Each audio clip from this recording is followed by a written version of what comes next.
Salut, bienvenue sur la chaîne Mouvement de Grimpeur, là où je vous apprends à progresser intelligemment en escalade et à mieux vous mouvoir. Donc, aujourd'hui, je vais vous parler de l'outil ultime pour structurer ces séances d'escalade. Ça va être tout simplement un bon vieux carnet d'entraînement. Donc voilà, un carnet simple que vous pouvez trouver à moins de 3 euros dans un magasin quelconque.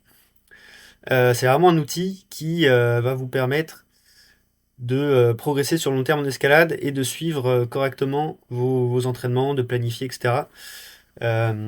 Pour ceux qui n'ont pas envie de s'embêter avec un fichier sur l'ordinateur, en plus vous pouvez l'amener facilement dans vos séances d'escalade, donc c'est vraiment top, plus pratique que d'écrire dans son téléphone, etc. Donc d'abord, je vais vous montrer sur une petite mind map là, tous les tenants et aboutissants du carnet d'entraînement, et ensuite je vous montre un petit peu à l'intérieur de mon carnet d'entraînement comment ça se passe. Donc, voilà, on a le centre, le carnet d'entraînement au centre de tout cette petite ligne. Alors pourquoi tenir un carnet?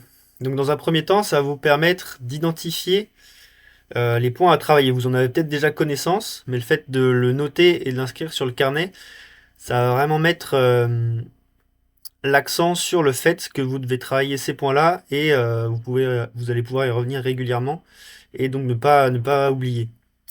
Donc ensuite, clairement structurer son entraînement, noter en notant au préalable les séances, etc. Éviter de se perdre dans sa séance. Souvent, quand on va aller grimper, on n'a rien prévu en avance et du coup, on se perd un peu dans les exercices qu'on veut faire. On se laisse aller à plein de distractions ou on a les copains qui grimpent dans un bloc et on va aller avec eux directement sans avoir fait la petite chose qui va vous permettre de progresser en début de séance sur le long terme.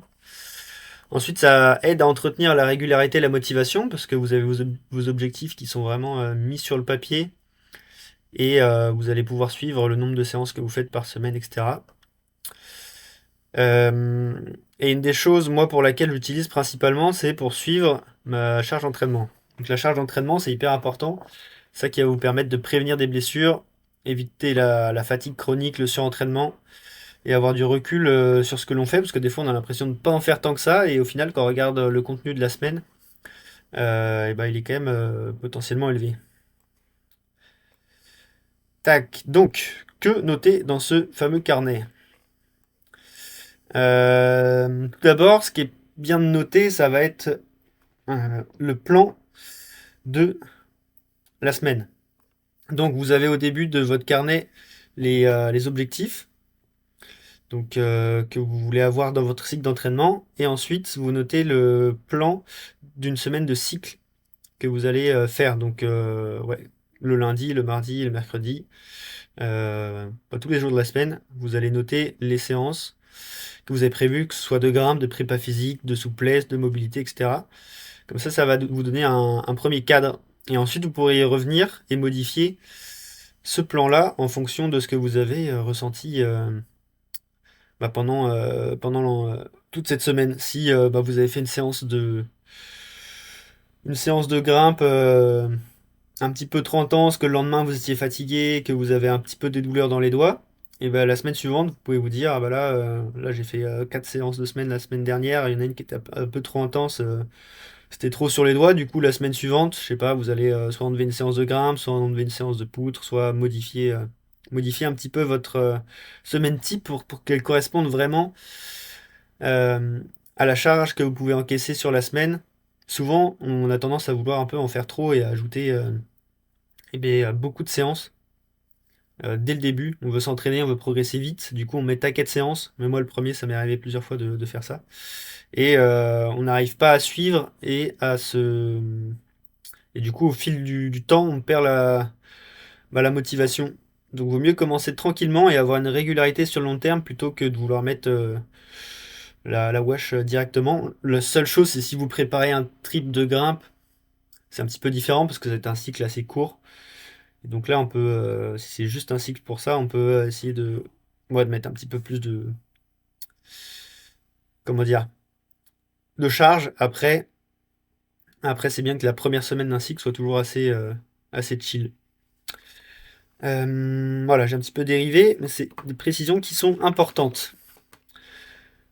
Ensuite, ce qui va être noté, ça va être le détail et l'orientation ou l'orientation de chaque séance.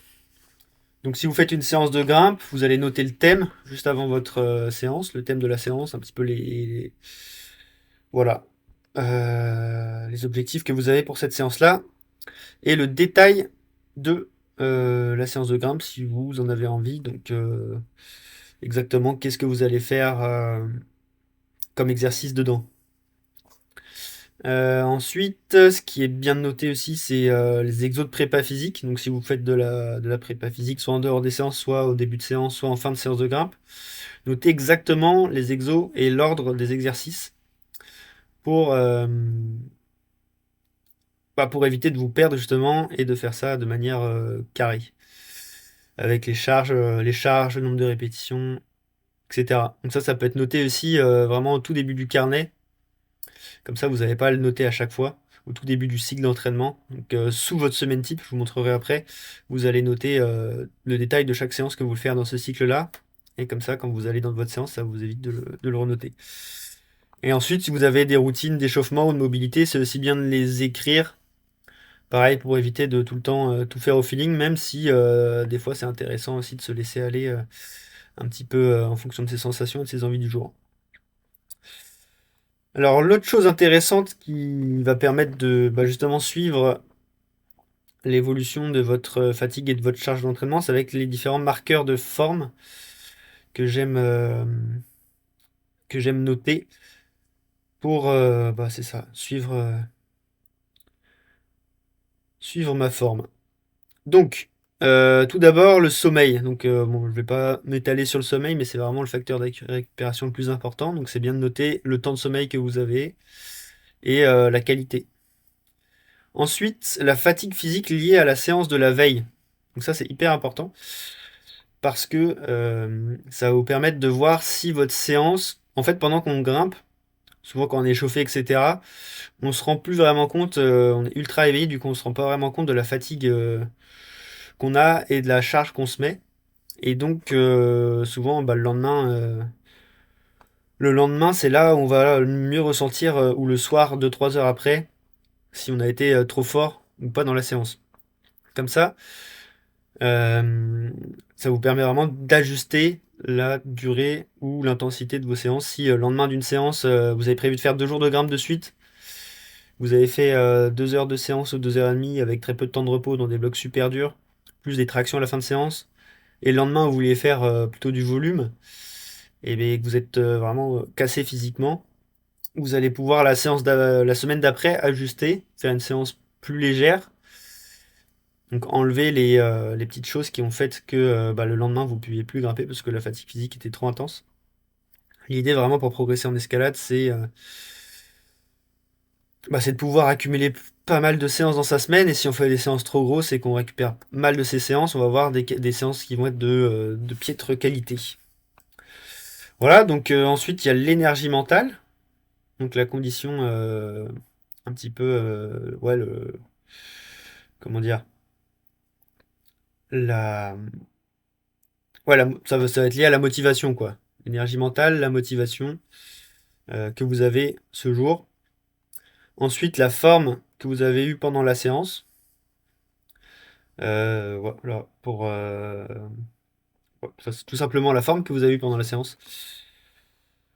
Et ensuite, une des choses les plus importantes, ça va être ressenti de l'effort perçu. Donc le RPE, c'est ça qui va vous permettre de calculer votre charge d'entraînement sur la semaine. Donc ça va mixer pendant votre séance la fatigue mentale, la fatigue physique, l'intensité de la séance, la durée de la séance et le ressenti subjectif que vous avez globalement sur votre séance. Donc, grâce à ça, vous avez une note sur 10 qui va englober tous les marqueurs de la séance. Je vous expliquerai après peut-être comment bien l'utiliser pour calculer la charge d'entraînement. Et ensuite, si vous avez des douleurs ou des tensions, pareil pour suivre l'évolution de ces blessures, Et ensuite, les tensions dans le corps, ça va être aussi important parce que si vous faites une séance d'escalade et que le lendemain vous avez plein de tensions dans le haut du dos, etc., ça peut entraîner des contractures. Donc si suite à tel type de séance vous avez beaucoup de tensions, c'est bien de le remarquer et de faire évoluer les choses pour éviter que ça revienne. Donc pareil, si vous faites une séance, que vous avez une petite douleur, je sais pas, à l'épaule 2 sur 10 et que le lendemain bah, ça passe à 5 sur 10, c'est qu'il y a des choses qui vont pas et qu'il faut changer des choses dans votre entraînement. Donc ensuite, après les marqueurs de forme, je vous en ai parlé un petit peu au-dessus, les séances isolées. Donc les séances de grimpe. Dans les séances un petit peu orientées, si c'est des séances de volume, d'endurance de force, de voix, c'est assez facile de noter le nombre de blocs, le nombre de voix ainsi que le niveau. Si c'est une séance libre, vous n'êtes pas obligé de tout noter parce que ça va être un peu difficile. Et en plus, enfin de quantifier, et en plus vous n'avez pas forcément envie de le faire, c'est une séance libre, on est là en mode chill, on se fait kiffer. Par contre, c'est bien de noter quand même les sensations que vous avez dans votre séance, la durée, un petit peu, là je l'ai marqué en dessous, la durée de la séance, et vos sensations et vos remarques. Et ensuite, bah, pour une séance de volume, notez ouais, c'est ça, le nombre de blocs ou de voix, vraiment, et chaque niveau pour pouvoir euh, augmenter au fur et à mesure des séances. Par exemple, si vous faites une séance, je prends un exemple assez facile de kilter, que vous avez fait, vous essayez de faire une séance de volume de kilter, que vous avez fait 10 CETA et 8 7B, la séance d'après, vous allez essayer d'augmenter un petit peu ce nombre et de faire par exemple 8 CETA, 5 CETA plus et je sais pas, 11 ou 12 7B. Bon, là, c'est une grosse augmentation. J'ai un peu craqué, mais l'idée, c'est, vous l'avez compris, c'est d'augmenter au fur et à mesure soit le volume, soit l'intensité.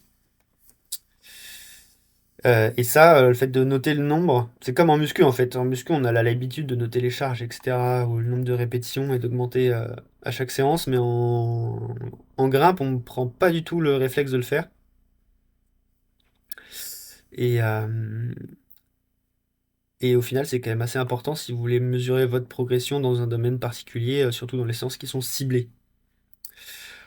Ensuite, on a les séances de prépa physique. Donc là, j'en ai déjà parlé un petit peu avant. Toujours pareil, noter l'exercice, la charge, le poids, le nombre de reps, durée de séance. Ça, c'est, comme je vous l'ai dit avant, vous pouvez le noter dans votre carnet au tout début du cycle. Voilà, donc on a fait un bon tour d'horizon. Il y a juste deux, trois petits éléments qui sont un petit peu importants euh, à préciser. Donc, comment utiliser le carnet. Moi, j'aime bien noter mes sensations le matin après ma séance de mobilité. Moi, ouais, c'est pour ça que c'est important de faire une routine de mobilité. Ça va vous permettre de voir comment vous vous sentez dans votre corps en vous réveillant. Ensuite, bah, pendant la séance et après la séance, ça va être là les moments les plus faciles pour l'utiliser. Donc pendant votre temps de pause, pendant la séance, entre deux essais dans un bloc ou deux essais dans une voie, souvent on a des temps de pause où on va sur Instagram, on parle avec les potes. Vraiment, pendant ces temps-là, vous avez le temps de noter dans vos carnets euh, bah, l'essai que vous venez de faire dans votre bloc ou certaines sensations. Par exemple, vous avez fait un move spécifique hyper dur. Enfin, pas forcément hyper dur, mais qui vous pose beaucoup de problèmes, vous notez, ah bah, sur ce move-là, ce genre de move-là, je me fais défoncer, etc. Euh, Voilà, et ensuite, c'est bien de faire une petite analyse hebdomadaire et mensuelle. Vous vous posez après chaque semaine d'entraînement, une petite analyse, bah, le nombre de séances que vous avez faites cette semaine, la charge d'entraînement que vous avez eue, etc.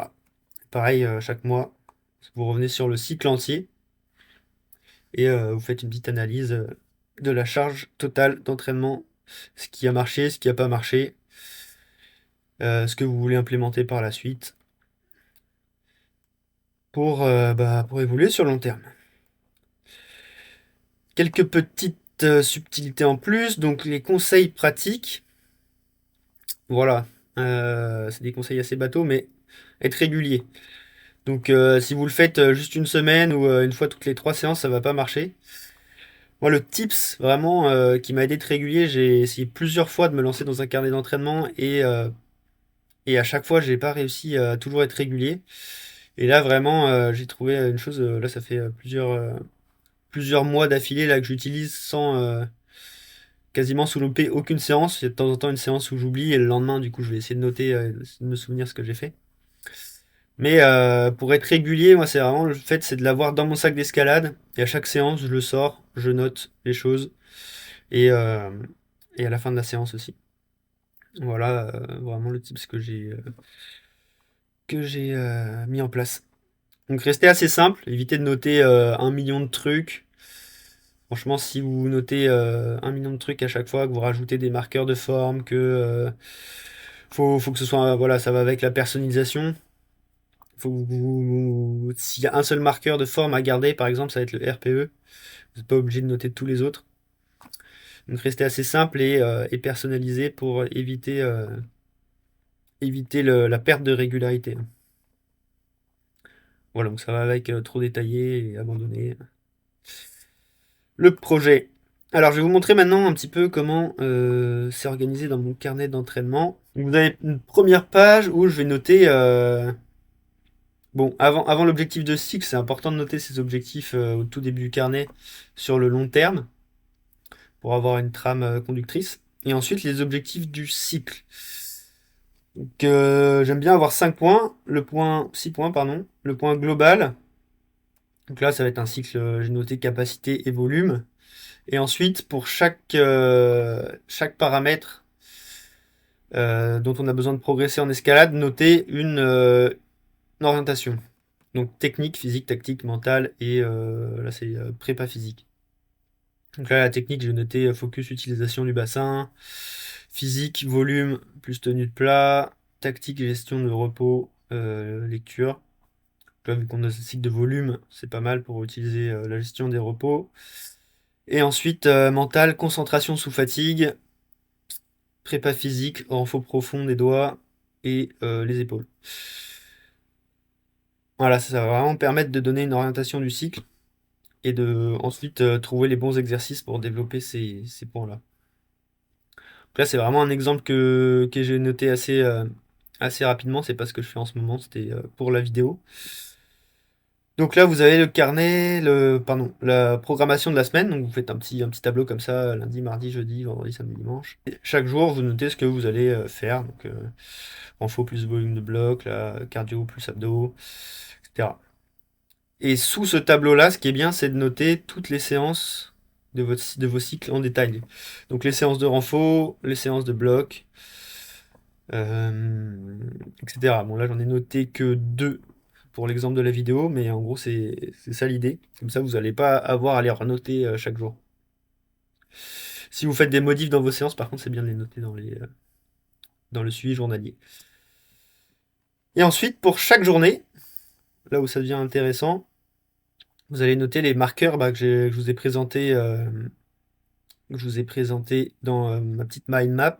Donc le sommeil, l'énergie mentale, la fatigue physique.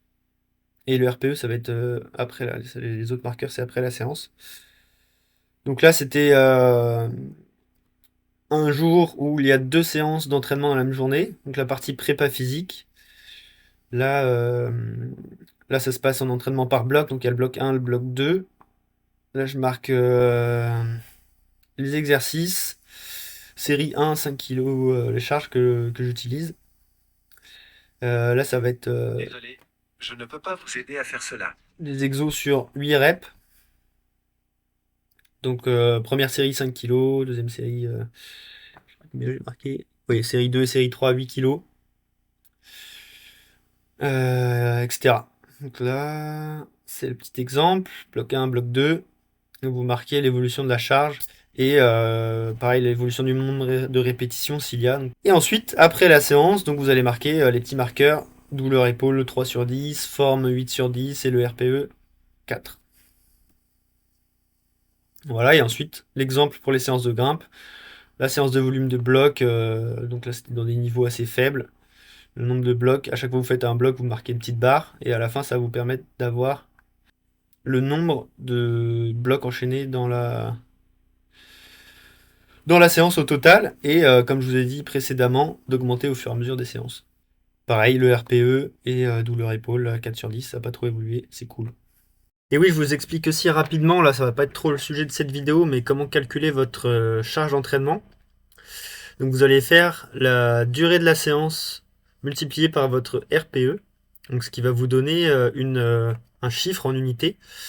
Et ce chiffre-là va être représentatif de la charge de la séance. Ce qui est important ensuite, c'est d'additionner cette charge avec toutes les autres séances de votre semaine pour avoir la globalité de la charge totale d'entraînement sur la semaine. Et c'est ensuite ce chiffre-là, sur le long terme, qui va vous permettre de vraiment calculer la charge d'entraînement. Donc là, par exemple, ma séance, elle a duré 2 heures et 5 minutes, ce qui fait 125 minutes. Ensuite, je multiplie par 6, ce qui donne 750. Donc ça me fait une charge d'entraînement de séance à 750. Donc voilà pour cette petite présentation. J'espère que ça va vous motiver à utiliser le carnet d'entraînement et que ça vous aura appris pas mal de choses. Donc j'ai fait un aperçu de beaucoup de facettes d'entraînement. Je suis pas rentré aux profondeurs dans les détails, mais en tout cas c'est comme ça que j'utilise et que vous pouvez l'utiliser si vous voulez vraiment c'est ça, structurer votre entraînement et être régulier sur le long terme. Voilà, on arrive à la fin de cette présentation. Donc, si le sujet vous avait intéressé et que vous voulez plus de vidéos de ce genre, n'hésitez pas à me laisser un petit commentaire ou un petit like et je me ferai un plaisir de vous répondre. Pour ceux qui veulent aller plus loin et être suivis en coaching par mes soins, je vous invite à m'envoyer un message sur Instagram. Allez, à bientôt!